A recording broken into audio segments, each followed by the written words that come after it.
Student मो संजय आपण मानक स्वागत करुच्ची संजय स्टडी चैनल रे। तो वर्तमान जो माने ग्रेजुएशन करके घरे रही से एक खुशी खबर से माने वर्तमान ओडिशा पब्लिक सर्विस कमिशन रो एक नोटिस आसी जार ना होची कौन ना ओडिशा सिविल सर्विस एग्जामिनेशन 2024 आपण मानकु एही एग्जाम टी देवा पाई कौन डॉक्यूमेंट आवश्यक कौन क्वालिफिकेशन आवश्यक एवं केउथुरु केतोटी पोस्ट बाहरी आपण मानकर सैलरी केते रहिबो आसंतु आमे सविशेष विवरणी एही चैनल रे पाइबा एवं एही वीडियोटी रे आपण मानक अनुरोध वीडियोटी को प्रथम रु शेष पर्यंत देखंतु जहा फल कि आपण मानक सठिक इनफॉरमेशन मिल पारिबो।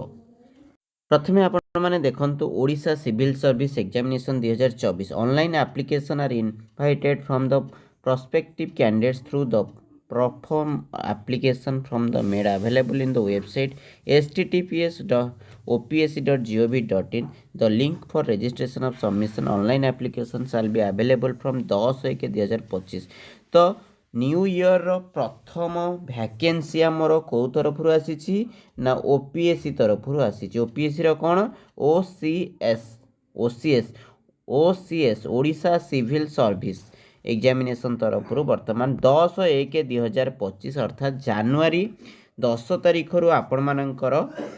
रेजिस्ट्रेशन आरंभ होबो एवं रेजिस्ट्रेशन केबे सरीबो ऑनलाइन एप्लीकेशन रेजिस्ट्रेशन ना 10/2 अर्थात फेब्रुआरी मास 10 तारिख पर्यंत आपण मानकर registration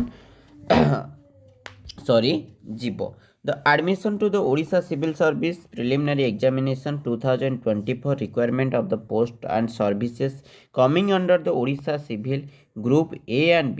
Co-group Group and A and B along with scale of pay as mentioned below. आपण मानकर मेंशन हेची केते को स्केल रे आपण मानकु केते टंका मिलिबो सब मेंशन करा जाईची हैला।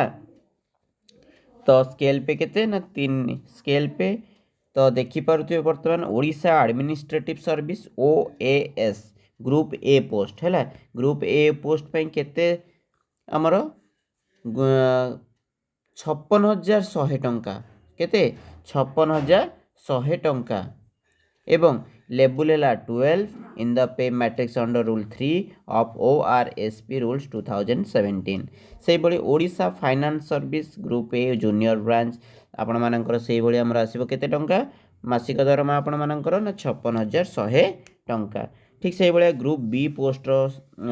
जो पिला माने अप्लाई करिवे जे स्टूडेंट्स माने अप्लाई करिवे Odisha taxation and account service group B post केते मिलबो आपण माननको ना 44,900 टंका लेवल 10 आपण मान ग्रुप ए रे लेवल 12 एवं ग्रुप बी रे लेवल 10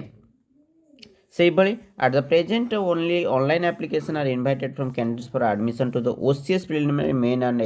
रिटन एग्जामिनेशन प्रथम प्रिलिमिनरी देबे तापर जाके आपण को एग्जाम देबे मेन एग्जाम देबे। तो सेति पय आपण माननको एलिजिबिलिटी कौन रही दरकार देखिपे प्रथम आम कौन करवा ना position of vacancy and reservation. तो रिजर्वेशन कैटेगरी पिला मानकर केतोटी वैकेंसी अच्छी एवं आमर जनरल पिला मानकर केतोटी वैकेंसी अच्छी जदि आम टोटाल देखा वैकेंसी संख्या तेबे आपण माने एठी लक्ष्य करि पारुथिबे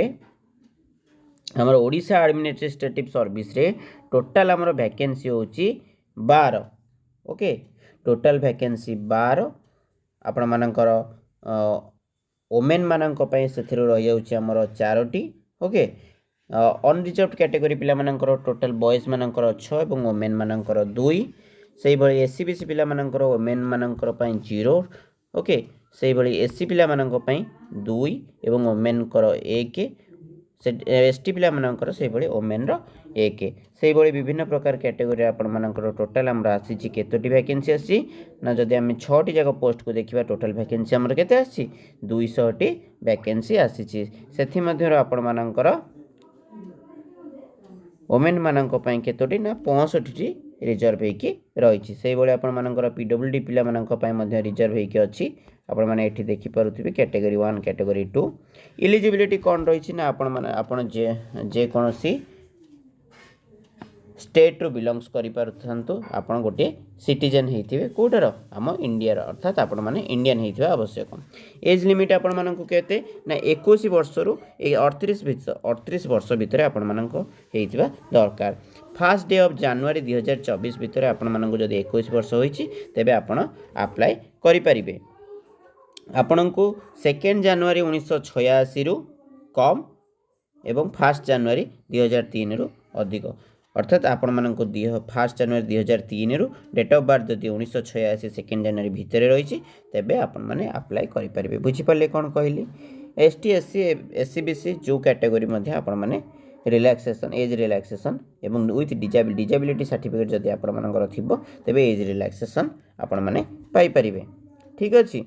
आउ एजुकेशन क्वालिफिकेशन जदि आमे देखिबा तेबे candidate must hold a bachelor degree आपण को जे कोनोसी यूनिवर्सिटी रे कोन करथिबा आवश्यक आपण ना +3 ग्रेजुएशन आपण मानकर दरकार। ग्रेजुएशन माने बीटेक मध्ये चलिबो। ठीक अछि। ग्रेजुएशन इक्विवेलेंट ग्रेजुएशन मध्ये होइतिबा आवश्यक होइतिले चली जिवो आपनकर किछि असुविधा नाही। तो पेपर 1 आपण मानकर 200 मार्क पई होइते एवं पेपर 2 आपनकर मध्ये 200 मार्क होइते टोटल आपण मानकर 400 मार्क पई परीक्षा हेबो। नंबर ऑफ अटेम्प्ट्स जदि आमे कहिबा तेबे every candidates appearing the civil service examination who is otherwise eligible shall be permitted 6 attempts at the examination. केते आपण मानकर ना 6 टी जनरल पिला मानक पई 6 टी अटेम्प्ट आपण माने देई परिबे एवं एससी एसटी कैटेगरी पिला मानक पई सच लिमिट किछि नाही आपण मानकर लिमिट नाही आपण जेते थरा बाहरिबो एग्जाम आपण माने देई परिबे 21 रो 38 वर्ष मध्यरे।